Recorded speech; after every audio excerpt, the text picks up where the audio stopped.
There is nothing worse than finally getting all of your plants in the ground to discover that you have pests that are eating them. I came out here last night and discovered that I have a nice little infestation of flea beetles. So we are going to be treating them today, and then I'm going to be walking you through all of the different methods that I use that is natural and organic pest control in the garden, because there is no one method that will work for everything. But if you can put all of these together in different aspects, it has been very effective, and I have never lost an entire crop to pests by having these on board. So flea beetles really love anything in the nightshade family, Solanase family, so tomatoes especially. They do like peppers as well. They do like cucumbers too, and brassicas, but they especially seem to be hard on the tomato plants. The flea beetle has an interesting life cycle. Now here in our high tunnel, we actually don't till in here. This is a no-till area, and flea beetles, with the way that they produce their larvae and their cycle and their pupa, if you till, that can help interrupt that, and is actually, same with root nematodes. Tilling, lots of people have opinion on tilling, whether or not you want to do it in your garden. I'm just telling you the facts. Don't come at me throwing rotten tomatoes at me because I mentioned tilling in the garden. But tilling actually does have some benefits, and disrupting the larvae life cycle of things like flea beetles as well as root nematodes can be one of them. So because we do not till in this area, I have had a couple of years where we will get flea beetles. So one of the ways that you can use them, this is one of my favorite options in the garden, and this is food grade DE, diatomaceous earth. I always go for food grade because you could actually eat this if you wanted to, but I'm not worried about it on plants that we will be ingesting. This is a fine powder. You do want to make sure that you do not inhale this, so be careful when you're putting it on. It is crushed up crustaceans, so it's a really fine powder. It does not hurt you and I, but how this works is on soft or hard-bodied exoskeleton insects, it cuts them. It's so fine it's not going to cut our skin, but it will cut them, and so that is how it works. You do want to be careful if you're using this out in the regular garden that you don't put it on any flowers or blossoms, because it is not indiscriminate. It will also kill the bees and cut them, just like it does the bad pests we're trying to get rid of. So I don't recommend using this where you have a lot of blossoms. And if you are going to use it out in the garden where there's a lot of bees and blossoms, make sure you don't apply it to the blossom, that you're only doing it on the leaf of the plant. The only drawback that this really has, aside from that, is once it gets wet, so heavy dew or a lot of rain, hello Pacific Northwest, it's ineffective. It no longer has the cutting ability. Once it gets wet, it just clumps up. But my high tunnel never has overhead water, so it's the perfect place to use this as an application. So you can see all of these little stinky flea beetles, and they're really going to town on these plants. This one, they've got that whole leaf almost skeletized there. So I'm just going to, you want to do it when it's not very windy out either, because like I said, you don't want to be inhaling this. It's not something you want to breathe into your lungs. So, oh yeah, look at them jump off. They're like, no thank you, we don't like that. So I'm just sprinkling it here, and if some gets on the ground, that's fine too, because I really don't want them to lay their eggs in the soil, so that will encourage them to go away. You can use, like, sometimes people will put this in like a little shaker, in like a mason jar, and punch some tin holes in the top and make like almost like a little, powdered sugar sifter shaker. Oh, we'll make up new words. But I find this works just fine for this small area too.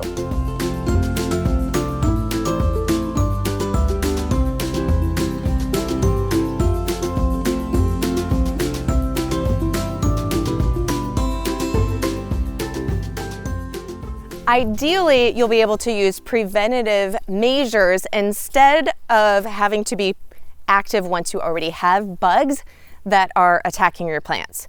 So I have two favorites, and that is specifically, I use this with brassicas here, but you can use it depending on what type of flying insects that you have where you are, and that is to use some type of netting. So this is a smaller netting tunnel that works really good against cabbage moths. Cabbage moths love to come in, and it's those little bright green worms that you'll find all over your broccoli and your cabbage, and those little worms just eat a ton. And then also when you harvest your broccoli, you have to make sure that you soak it really well in salt water. Otherwise, when you cook it, you'll see all these really bright green worms in your broccoli, and it's oh so appetizing. I'm kind of okay with it, but my kids are like, I am not eating that. So I have found that two methods work really well.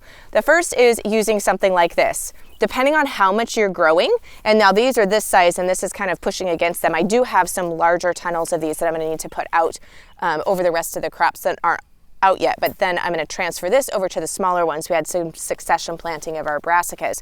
So barrier methods work very well. And you can do floating row covers, you can do smaller ones like these, you can use large netting, there's lots of different options.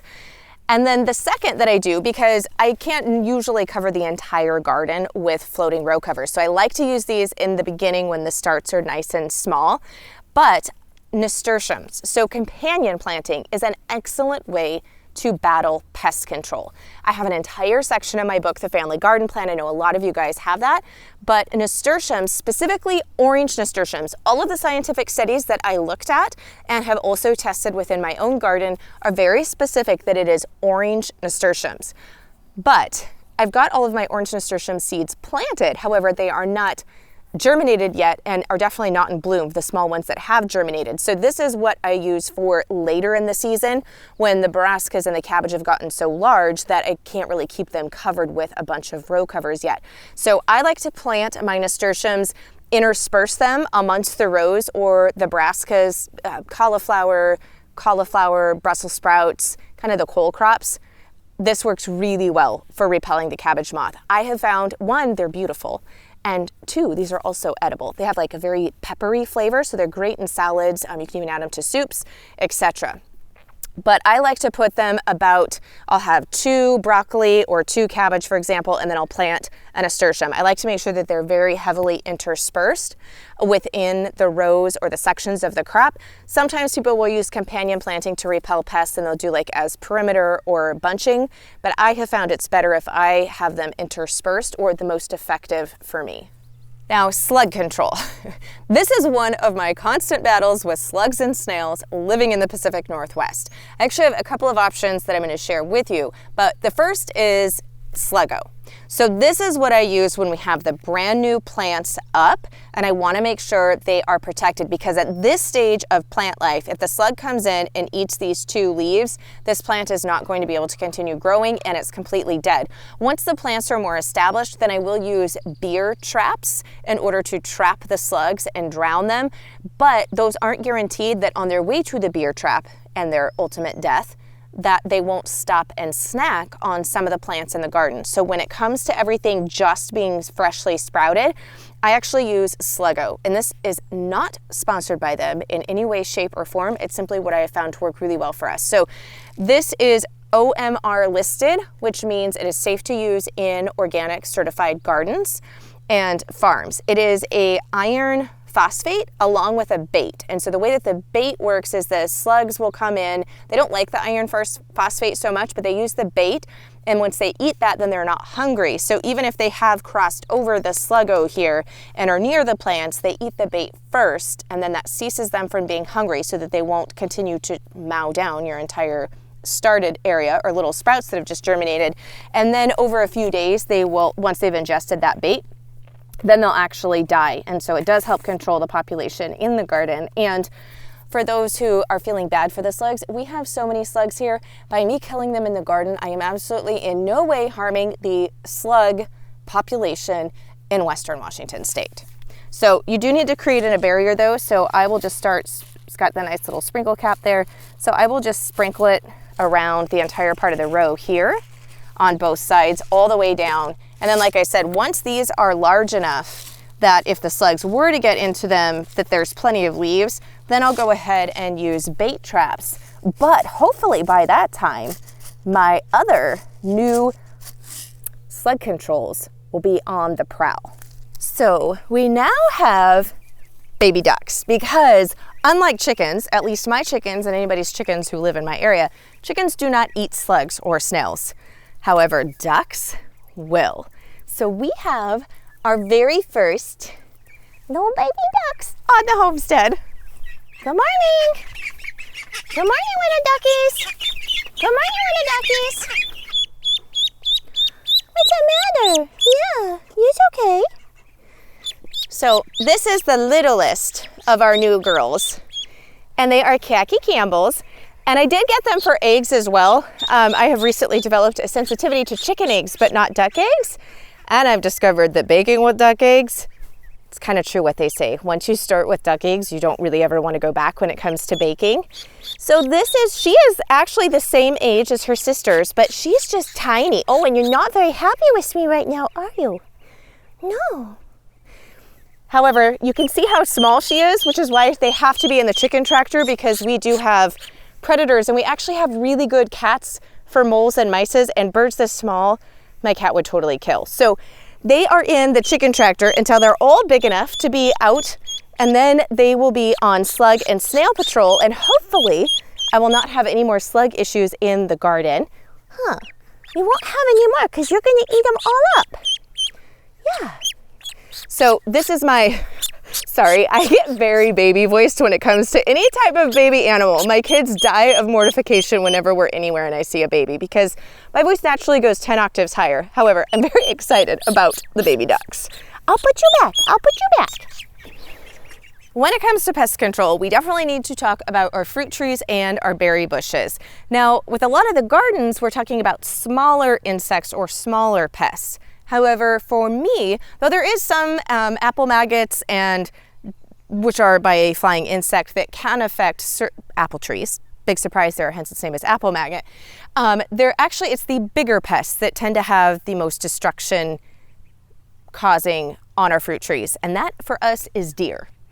Deer love to come and eat the young growth, which is especially true on younger fruit trees, but even more established one on the new growth that you have, because it's nice and tender. So they can completely strip a young tree, and if they eat it all the way back and strip it of everything, it can kill them in some instances or deform them, because we're pruning even our young trees specifically for certain shape and function, and they just destroy that. So barrier method is the best and most effective that I have found. Now, when it comes to berries, like our blueberries, we have a lot of birds that will come and strip. They will strip a blueberry bush in a single day. So I like to use netting. And this is a netting that's a little bit more like, tool that, ballerinas with their tutus. But this is specifically made for outdoor conditions where it's going to be in the sun, it's going to be in the water. It's a little bit more heavy duty, but you can see this is a fine weave. So this is actually, depending on the insect, but like flies, this would keep flies off. So smaller insects, but it also won't allow birds to get tangled in it. I've used some netting in the past, and sometimes I've had a bird get tangled in it. I just came out and let it loose, or it got its way out before I could even come let it loose. And all the years of using the other bird netting, I've only ever had one bird that I didn't get to in time and that it died. However, I would like to save any birdies that we can, even though my cat is amazing at getting the birds, even though I only want her to get the moles. So this type of netting is great. So we'll be putting this around the younger fruit trees all the way around, which is why I have the poles here so that I can get those tied to that. And then the bottom part of our larger fruit trees, actually you can see we've got some of the netting here, and that's just to keep the deer back. If they kind of trim some of this outer part, it's not that big of a deal and they can't reach these upper high ones. But we do have some of this netting here just to keep them from getting too close in there and munching on the whole lower canopy of the fruit trees. So I did mention apple maggot traps. So one of the things that you can use is a trap. This is actually a trap from last year. I do need to put new ones up and replace them. And you want to put them up in mid to late June. We're a little bit behind because of how cold we've been. So I do have some small apples here that are just starting to form. So you want to put these up before your actual apple harvest is large and beginning to change any type of color, because they are attracted to the bright red, because that is signaling to them this is an apple. So usually about mid to end of June is when I get mine up. It's going to depend a little bit on your apple variety, if it's an earlier variety, mid variety, etc., on when it becomes ripe. So this is from last year, and you hang these and you just put it's a sticky glue substance that you put on them. So when the apple maggot fly is flying around and lands on this, because it's attracted to this, then it can't fly away. So it's simply a way to trap them. Nothing else. I might have some little gnats on here, but it's mainly just flies that land on here. And you want to put several throughout each tree. And then these I have left up obviously I'll need to toss these or just put a new coating depending on how much I have caught on there of the glue. But I bought a kit, I think 2 or 3 years ago we started using these, and I have noticed a big decrease in the amount of apple maggot injury to the apples. It hasn't completely eradicated them, but it has definitely been worth it, so I continue to use these. These worked a lot better. I did try some like different sticky tapes and some different types of traps. These ones were the ones that seemed to be the most effective for us. If you are wanting to learn more about putting in your own fruit trees and orchard, then go and check out this video on how to plant fruit trees the right way, and then also this one on how to prune them so that you can get a massive harvest.